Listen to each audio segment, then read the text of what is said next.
मेरे साथ इस वक्त केस स्टडी भी मौजूद है, उनसे बात भी करेंगे और साथ में मेरे ख्याल से बहुत ज़्यादा इंपॉर्टेंट है क्योंकि ये देखें हम जो यहाँ पे ख़वातीन बैठी हुई ना, हमारी सासों के साथ बहुत अच्छा बॉन्ड रह चुका है, लेकिन हम समहाउ एंड वेरी अनफॉर्चुनेटली हम हमारे मुल्क की जो बाकी जो बहुत सारी मैं बहुएं देख रही हैं जिन्होंने घर में मार खाई हुई है, जो रोज़ एक मेंटल टॉर्चर बर्दाश्त करती हैं, हम समहाउ उनको रिप्रेजेंट नहीं कर रहे।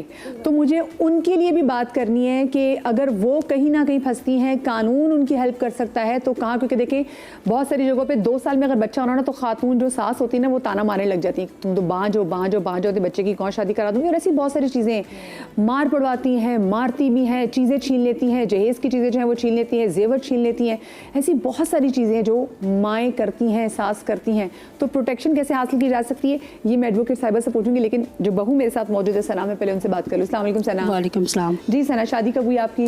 मेरी शादी को 12 साल हो गए, 13वां साल है। और शुरू में मेरे लिए इतना मसला नहीं हुआ क्योंकि मेरे हस्बैंड बहुत सपोर्टिव हैं तो, लेकिन जो है ना मेरी सास ने कभी मुझसे मुतमईन नहीं हुई। 12 साल हो गए, ना वो राज़ी हुई, ना वो खुश हुई, ना वो मुतमईन हुई। क्या कहती है उनको आपसे मसला? वो हर चीज़ में जो है ना वो चाहती हैं कि मैं ऊपर रहूँ, इसके ये मेरे लेवल पे ना आ जाए, ना ये ऐसी कोई वो कर दे कि जी मैं इससे खुश हो जाऊं, या ये जो है ना ये समझे कि इसने मुझे मेरा दिल जीत लिया।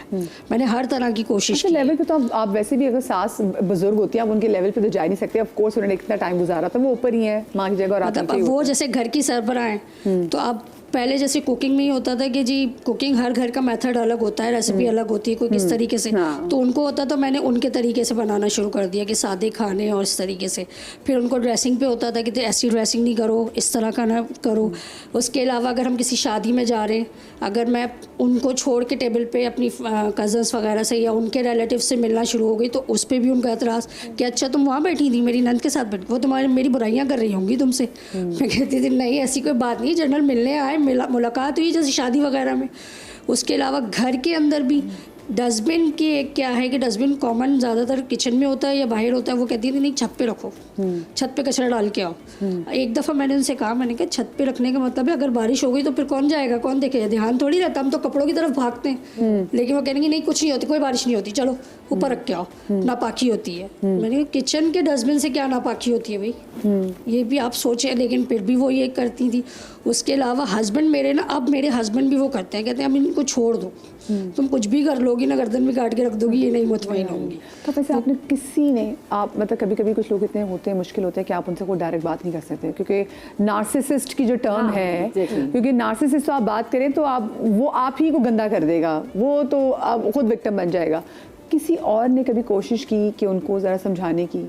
नहीं ऐसा कुछ नहीं, वो किसी की हिम्मत नहीं होती। हमारे ना सास का थोड़ा सा बिहेवियर ऐसा है।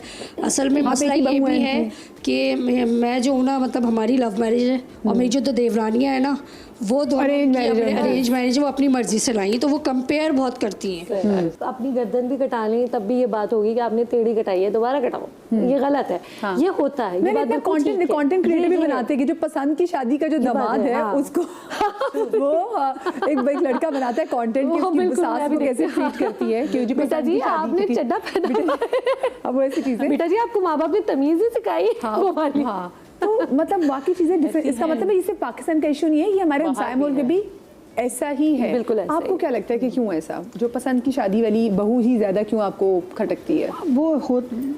पता नहीं, मुझे नहीं लगता कि अप्रूव नहीं होती। मैं वो बता रही हूँ आपको क्योंकि एक ज़माना था जब मैं तो अपने एक्सपीरियंस से कुछ चीज़ें बता रही हूँ कि जब मैं ब्राइड्स बना रही थी तो ज़्यादातर अरेंज मैरिजेस थी। शुरू की बात है अरेंज, कोई एक आधी लड़की आती थी लव मैरिज वाली तो वो बहुत होता कि अच्छा लव मैरिज हो रही है तुम्हारी, अच्छा। अब ज़्यादातर लव मैरिजेस हैं, अंदर से वो लव मैरिजेस हैं, पेरेंट्स को बीच में शामिल किया गया है, और बहुत कम अरेंज हैं। और वो हैरत होती है कि अच्छा तुम्हारी अरेंज मैरिज हो रही है, अब इतनी लव मैरिजेस हैं। तो वो नहीं है, और ऐसा नहीं है, वही फिर बात आ जाती है हर जगह डिफरेंट सिनेरियो है कि वो चीज़ें होती हैं। हाँ। जो ये लव मैरिज में जो यहाँ कॉन्फ्लिक्ट आता है ना, पहली चीज़ तो ये कि माँ को ये लगता है कि मुझे प्रायोरिटी पे नहीं रखा गया, मेरे बेटे ने अपनी पसंद, वैसे वो आप पूरी ज़िंदगी बेटे को कहते हैं अपनी पसंद से कपड़े लो, जूते लो, गाड़ी लो, फलाना करो। जब लड़की की बात आती है तो वहाँ वो इनसिक्योर हो जाती है। दूसरी चीज़ उनको ये इनसिक्योरिटी होती है कि वो अपनी पसंद से लाया है ना मेरा बेटा, फौकियत के अलावा ये अलग हो जाएगा, ये उसकी सुनेगा। ये इनसिक्योरिटी होती, खौफ होता है, माँ का भी फियर भी होता है। अच्छा मुझे बताएं, जैसे मैंने बात की बहुत सारी ख़वातीन जो हमें देख रही हैं और वो मेंटली तौर पे अब्यूज़ हो रही है कि वो तो शुक्र है सुप्रीम कोर्ट का भी शुक्रिया कि उन्होंने कहा कि भी सिर्फ ये नहीं कि अगर आपको जिस्मानी तौर पे टॉर्चर करे तो वही टॉर्चर है, अगर आपको दिमागी तौर पे आपको मियाँ टॉर्चर कर रहा है तो वो भी टॉर्चर में ही कंसिडर होगा। बिल्कुल। तो ऐसी बहुत सारी सासें जो हैं वो भी टॉर्चर करती हैं, बहुएं भी टॉर्चर करती हैं। ऐसा नहीं है कि बहुएं अच्छी हैं, कोई बहुएं भी ऐसी होती हैं कि बेचारी सास कहती है बस मेरा मर जाना ही बेहतर है कि अल्लाह ने अगर ये दिन दिखाना था। तो कौन सी ऐसी सेक्शन है जिससे हम सेक्शन है जिससे हम बच सकते हैं? डोमेस्टिक वायलेंस का एक सेक्शन 5 में ना बाकायदा पूरा एक्ट है और जो सारे सूबों का अलग है, लेकिन अगर हम इन सबको एक साथ मर्ज करके देखें तो दोनों में सास के भी बराबर राइट हैं और बहू के भी बराबर राइट हैं। अगर सास बहू को या बहू सास को सपोज घर के काम ना करने के ताने दे रही है, चलते फिरते के तलाक दिलवा दूंगी, या बांझ है, या कोई भी स्लैब तो बहुत बड़ी बात है, ज़बानी भी अगर टॉर्चर दे रही है, खामोशी का भी टॉर्चर, तो ये भी एक टॉर्चर है। इसमें 506 में FIR, इसमें FIR है। अच्छा, इसमें प्रूफ कैसे करेंगे कि हमारे अगर सास कहते मैं तो नहीं करती, झूठ बोल रही है? अगर बहू लगा रही है एप्लीकेशन तो वो लगाएगी और कोर्ट सुनेगा, बहू को सुनेगा, भले सास उस वक्त मासूम बच जाए। पुलिस वाले और हमारी कोर्ट्स बहुत होशियार हैं, सब पता चल जाता है बहुत। अच्छा, उससे आगे बढ़ते हैं, मारना पीटना जलाना 509 में FIR हैं। और इसका सोल्यूशन सिंपल ये होता है कि आप कोर्ट के थ्रू प्रोटेक्शन ले सकते हैं। हस्बैंड वाइफ में ये होता है कि जिस वक्त आप कोर्ट जाके थाने में एप्लीकेशन लगाते हैं तो वो आपस में बिठा के दोस्ती करवा देते हैं, लेकिन सास बहू का मैटर ये होता है कि जिस वक्त आपस में नहीं बन रही है तो सास भी और बहू भी जाके थाने में एप्लीकेशन लगाए। थाने वाले एंटरटेन नहीं कर रहे हैं तो कोर्ट के थ्रू आपको बाकायदा प्रोटेक्शन मिलेगी। एक ही घर में रहते हुए कोर्ट सास को बहू से दूर रहने की पर वो कहती है, इजाज़त देती है कि आप एक दूसरे में इंटरफेयर नहीं करेंगी। बाकायदा आप कानूनी तौर पर प्रोटेक्शन ले सकते हैं और हम ये प्रोटेक्शन दिलवाते हैं। अच्छा, अभी थोड़ी देर पहले एक आप वालदा का जिक्र कर रही थी, थोड़ा सा मतलब वो अपनी सास से बहू से नहीं बनती, निकाल दिया बेटे ने। तो देखिए इसमें भी पेरेंटल एक्ट है। पेरेंटल एक्ट जो हमने फ्राइडे को भी शो किया था, आपके याद होगा हमारे पास आंटी आई थी जो कुरान पढ़ाती थी सुरजानी टाउन से, जो अभी मैंने फ्राइडे पे शो किया, उसके वाले से बात करी। तो पेरेंटल एक्ट जो है 2013 के बाद आया है, उसमें भी आप डायरेक्ट कोर्ट में नहीं, डिप्टी कमिश्नर के ऑफिस में आप एप्लीकेशन लगा सकती हैं। और अगर आपने अपनी प्रॉपर्टी बेच के अपने बेटे को या बेटी को प्रॉपर्टी दिलाई और उस बच्चे ने आपको बेदखल कर दिया है जायदाद से, तो आप कानून में इसकी है जगह, आप बेनामी प्रॉपर्टी का सूट फाइल करें, आपको आपका पैसा, आपकी पूरी प्रॉपर्टी वापस मिलेगी, उस बच्चे को बेदखल किया जाएगा उसकी प्रॉपर्टी। अच्छा, इसमें फाइन भी तो है और जेल भी है? बिल्कुल, जेल है, फाइन है, हाँ, 7 साल, 7 से 9 साल की सज़ा है इसमें और जुर्माना है। और इसमें जो है ना, लाइक पेरेंटल एक्ट में आप जा सकते हैं। भाई, तो जितने भी पेरेंट्स हमें देख रही हैं, बहुत सारी माएँ जो लिटरली परेशान है कि जी बच्चों ने शादी के बाद हमें हमारे घर से, क्योंकि उलमा दीन भी कहते हैं कि देखिए अपनी ज़िंदगी में अपनी जो जायदाद है उसका मत बंटवारा करें, वो मत तकसीम करें, क्योंकि फिर लिटरली आप कहीं के नहीं रहते।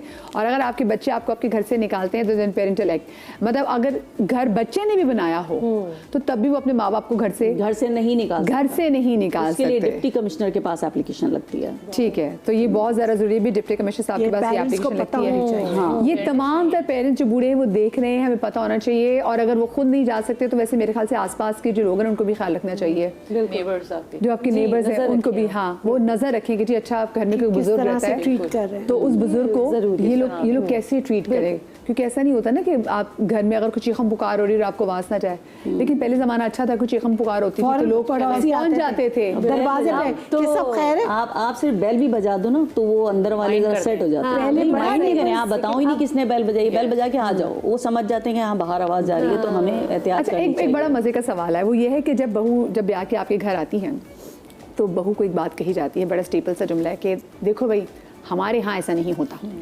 इसका अच्छा, मुनासिब, प्यारा, साफ सुथरा, रिस्पेक्टेबल जवाब बहू के पास क्या होना चाहिए? If I'll start from you, one liner with that. कैसे डील करना चाहिए? How to deal with it? ये तो बहुत बुरी चीज़ है कि हमारे यहाँ ऐसा नहीं होता। तो मतलब आप वो ऑफकोर्स आपके यहाँ से तो नहीं आई ना, वो भी अपने यहाँ से आई है। हाँ। उसके यहाँ भी बहुत कुछ होता है। हाँ। तो लेकिन आप उसके यहाँ नहीं गए ना, वो तो आप ही यहाँ आई है। हाँ, आपके यहाँ आई है, लेकिन आप बहू को कितने रिस्पेक्टफुली बदतमीजी नहीं करनी कैसे जवाब देना चाहिए, बदतमीजी नहीं करना चाहिए। तो बस ये कह सकते हैं कि मैं कोशिश करूँगी। सिंपल, बी पॉजिटिव, बच्चों को यही तरबियत दें। अगर सास कह रही है ना हमारे ये नहीं होता, स्माइल करें, ठीक है मम्मी अब मैं वो करूंगी जो आपके यहाँ होता है, ऐसे ही रहेंगे हम, ये फ्रेंडली है, वही कोशिश। लेकिन जो एडवोकेट साहिबा ने कहा अब मैं वो करूंगी तो इससे बंदा डर भी जाएगा। सच में ना करने लग जाए यहाँ पे होता है। ये डराने वाला भी है। अब मैं वो करूँगी जो आपके यहाँ होता है। ये सारी बातें बहुत क्योंकि उनकी डीलिंग ऐसे है ना, वो उनकी डीलिंग ऐसे ही कोर्ट में। हाँ, डेली बेसिस पे यही बिल्कुल ऐसे ही मुझे खैर कभी ये आप लोग जुमला सीख सुनने रहे को हैं नहीं इससे। मिला इस तरह का कोई जुमला, लेकिन इसमें यही है कि आप इग्नोर करें, आप ओके ओके करने ठीक है, ओके ट्राई करूंगी मैं। ये हो सकता है, मतलब क्योंकि जैसे बात की ना positively, हाँ। पॉजिटिव वे, आप हर हाँ, चीज को मुझे नेगेटिव एक तो अपने बच्चों को भी बताएं कि करने की क्या प्लीज जिस जरूरत घर में है? आप जा रहे हैं हाँ, ठीक है, ना, वो सही है। औरत अपना बच्चा ब्याह के उसको मरना नहीं है कि आप कहें बच्चे के बच्चा ब्याह दिया नेक्स्ट दिन तुम कब्र पे पहुंचो, नहीं। उसके बड़े मान होते हैं। तो आपने उसकी भी साइकी को समझना है। क्या अच्छा एक डॉक्टर साहब जुमला होना चाहिए? मेरा ख्याल है कि आप ये कह सकते हैं कि जी ठीक है मैं समझती हूँ, लेकिन मेरा ख्याल है कुछ गुंजाइश निकाल लेते हैं। आई थिंक गुंजाइश का एलिमेंट होना चाहिए, ठीक है, फ्लेक्सिबिलिटी होनी चाहिए, रिजिडिटी के साथ काम नहीं चल सकता। मेरे नज़दीक यही होना चाहिए कि अगर आपको जैसे ये वाला आता है कि हमारे ऐसा नहीं होता, तो लड़कियों की तरफ से बहुत ही काम और बहुत पॉजिटिव रिस्पांस आना चाहिए, क्योंकि अगेन अभी तो जिंदगी शुरू हुई है। अभी तो और अगर उसको बहुत नेगेटिव slow, नोट पे स्टार्ट करेंगी तो फिर नहीं तो बनती। आप खुद नेगेटिव हो जाएंगी। अच्छा, हमारे साथ जो यहाँ पे सना मौजूद थी, सना मेरे ख्याल से आपने 12 साल गुजारनी है, मेरे ख्याल से थोड़ी सी और अल्लाह में सब्र का फल बड़ा मीठा देता है। पर हाँ, किसी ना किसी को ना, आई बिलीव आपकी मियाँ को ये ज़रा कुछ करना पड़ेगा कि क्योंकि रिश्ता बहुत प्यारा है। वैसे ये हमें ड्रामों की वजह से लगता है और हमारे मुआशरे में ऐसी बहुत सारी मिसालें इसकी वजह से लगता है कि बड़ा खौफनाक रिश्ता है, लेकिन अगर सास और बहू के दरमियान अच्छी दोस्ती हो जाए, यकीन माने आपको किसी और बेस्ट फ्रेंड की जरूरत नहीं पड़ती। अपना बहुत सारा ख्याल रखिएगा। शाद रही आबाद रही, अल्लाह पाक आपको औलाद के गम से महफूज रखे। जिंदगी रही तो कल मिलेंगे। अल्लाह हाफिज़।